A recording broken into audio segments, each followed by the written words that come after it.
Each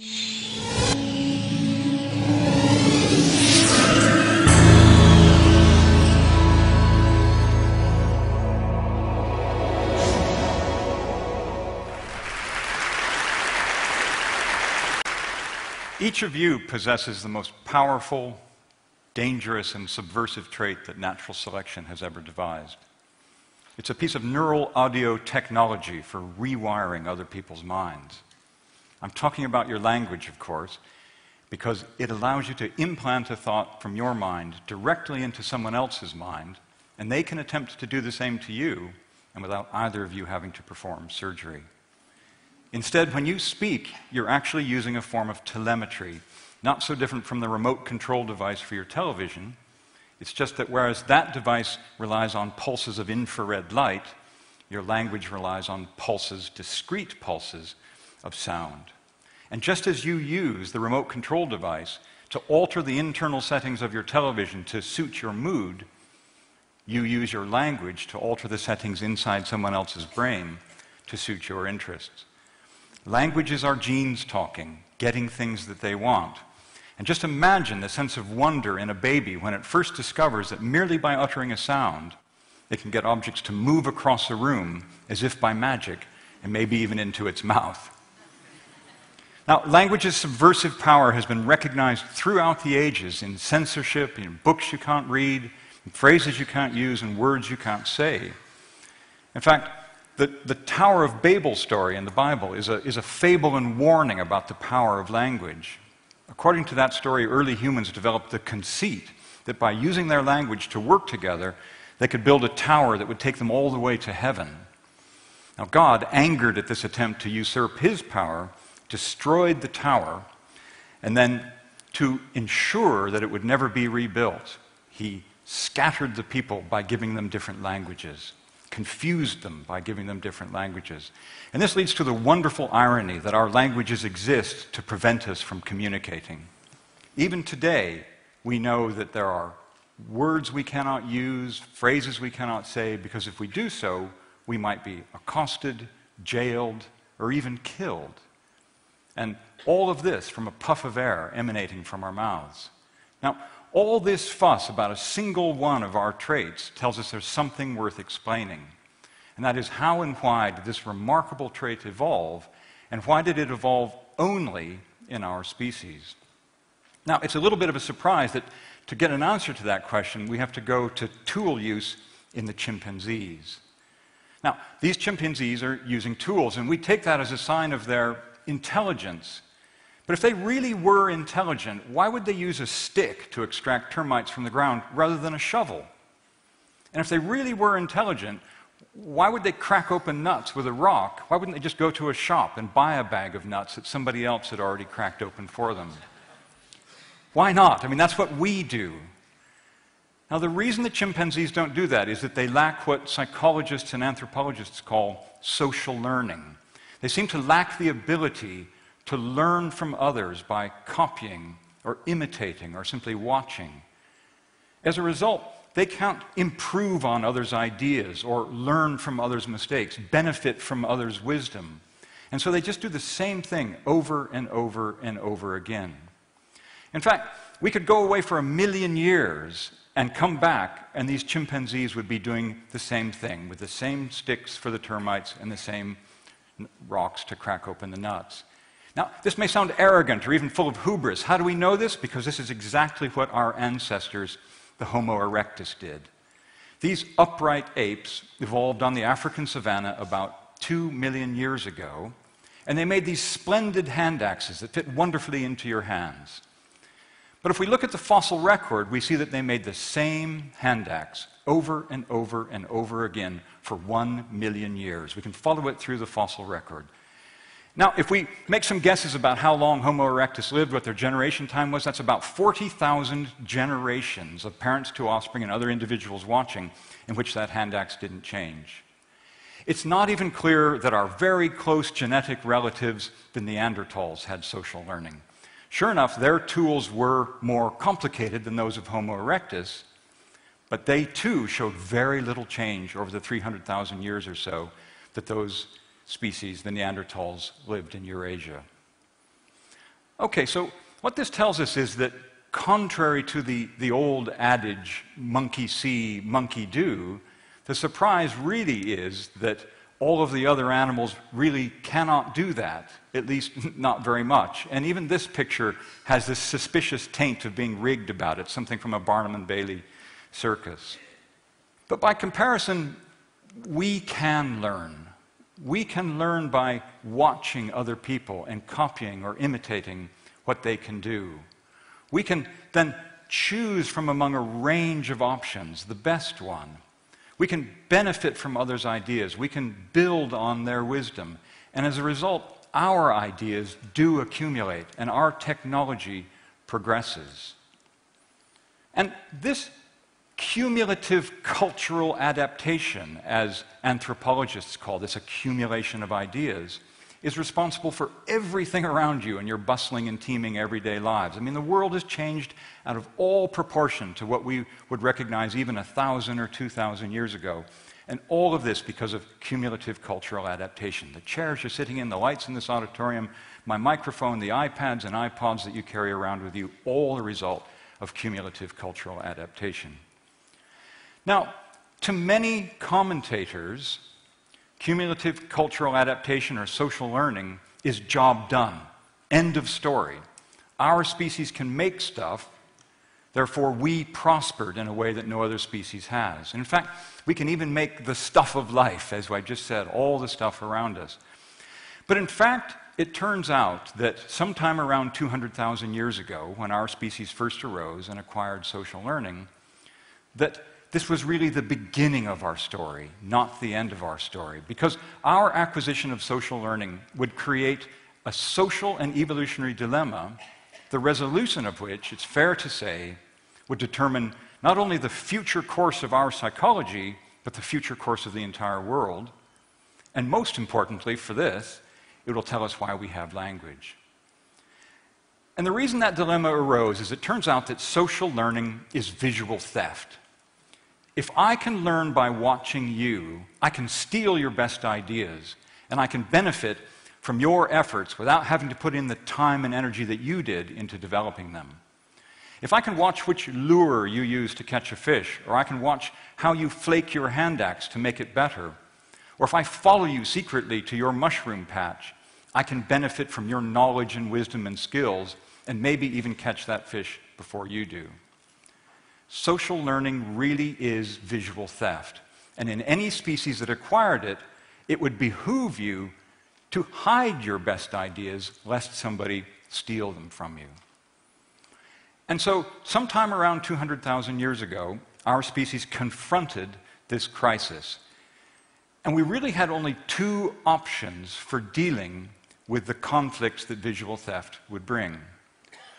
One of those options was that we could have retreated into small family groups, because then the benefits of our ideas and knowledge would flow just to our relatives. Had we chosen this option sometime around 200,000 years ago, we would probably still be living like the Neanderthals were when we first entered Europe 40,000 years ago. And this is because in small groups there are fewer ideas, there are fewer innovations, and small groups are more prone to accidents and bad luck.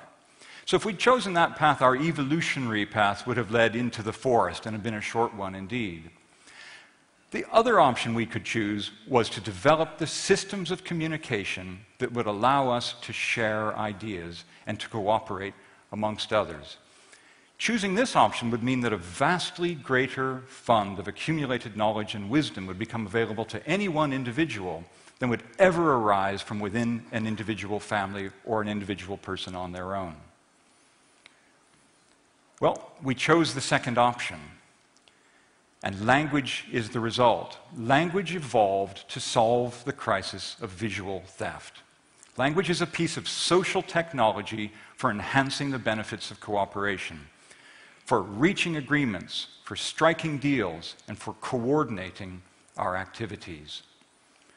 And you can see that in a developing society that was beginning to acquire language, not having language would be like a bird without wings. Just as wings open up the sphere of air for birds to exploit, language opened up the sphere of cooperation for humans to exploit. And we take this utterly for granted because we're a species that is so at home with language. But you have to realize that even the simplest acts of exchange that we engage in are utterly dependent upon language. And to see why, consider two scenarios from early in our evolution. Let's imagine that you are really good at making arrowheads, but you're hopeless at making the wooden shafts with the flight feathers attached. Two other people you know are very good at making the wooden shafts, but they're hopeless at making the arrowheads.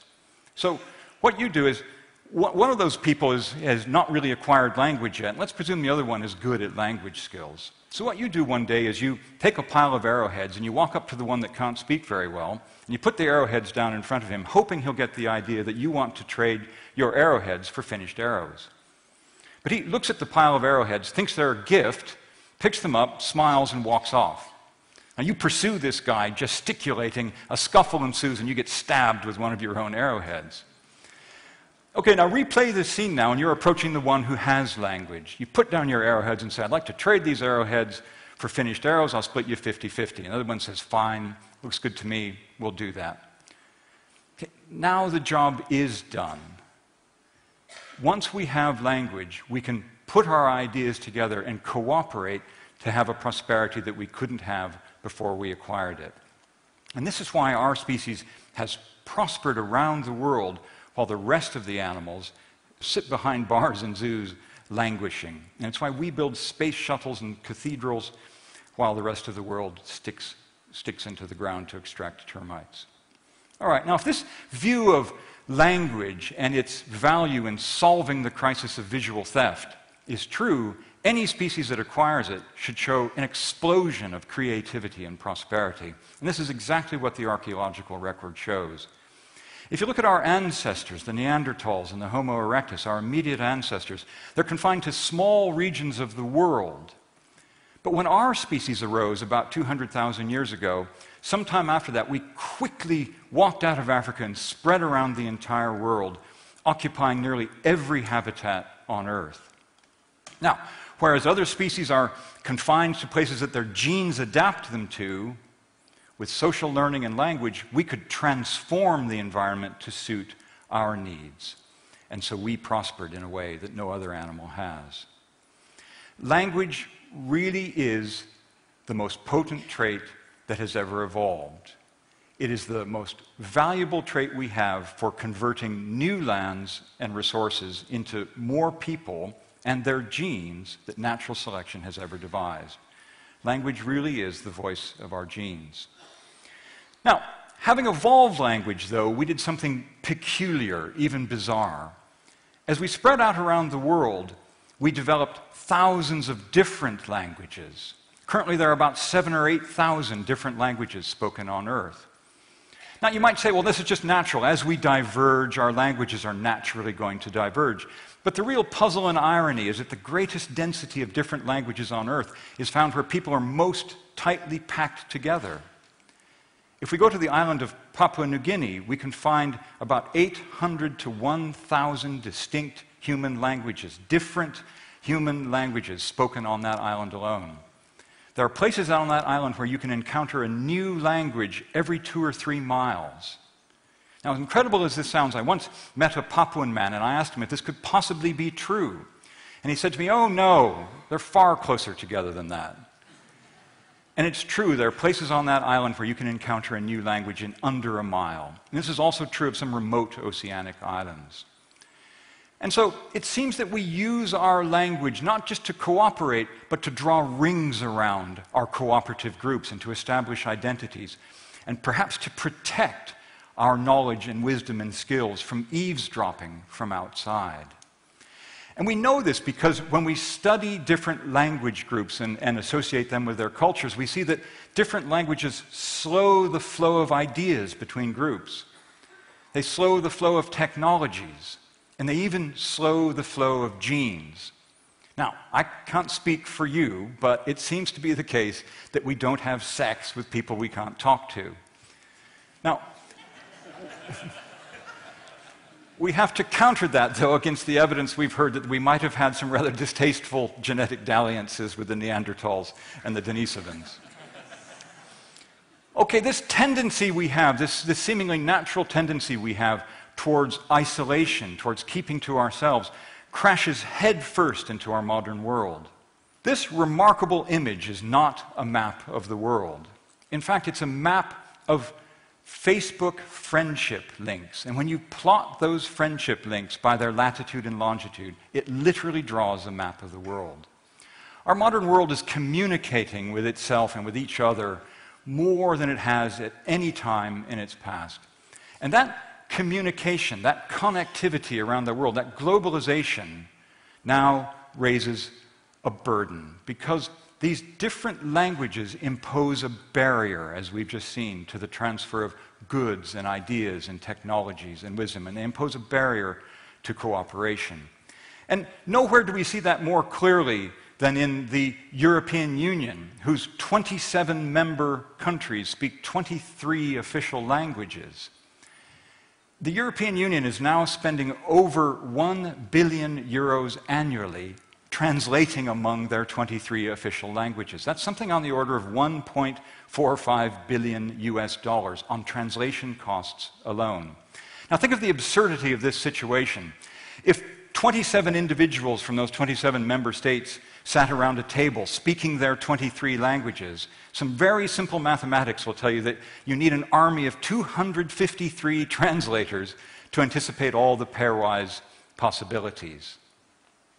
The European Union employs a permanent staff of about 2,500 translators, and in 2007 alone, and I'm sure there are more recent figures, something on the order of 1.3 million pages were translated into English alone.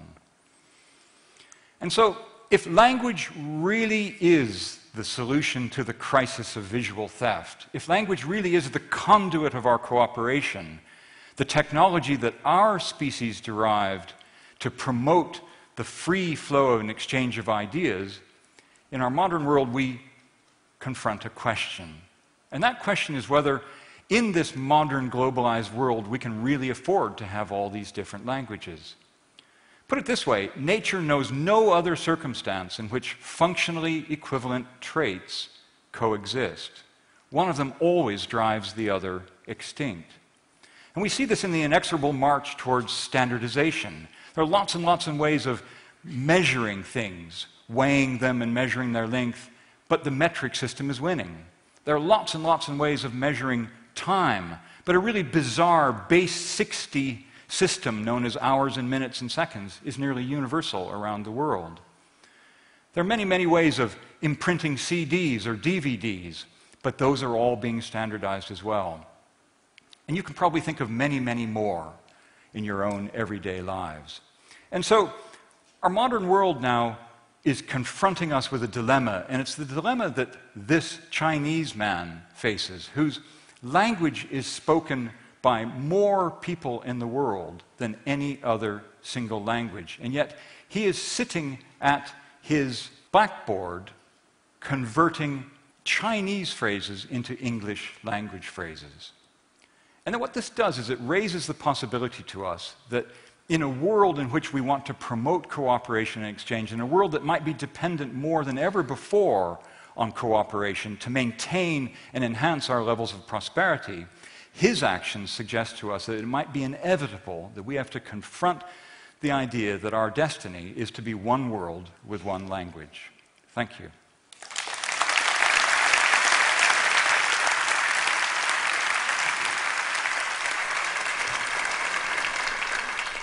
Mark, one question. Svante found that the FOXP2 gene, which seems to be associated with language, was also shared in the same form in Neanderthals as us. Do we yet have any idea how we could have defeated Neanderthals if they also had language? This is a very good question. So many of you will be familiar with the idea that there's this gene called FOXP2 that seems to be implicated in some ways in the fine motor control that's associated with language. But the reason why I don't believe that tells us that the Neanderthals had language is, here's a simple analogy. Ferraris are cars that have engines. My car has an engine, but it's not a Ferrari. Now, the simple answer then is that genes alone don't all by themselves determine the outcome of very complicated things like language. What we know about this FOXP2 in Neanderthals is that they may have had fine motor control of their mouths. Who knows? But that doesn't tell us they necessarily had language. Thank you very much indeed.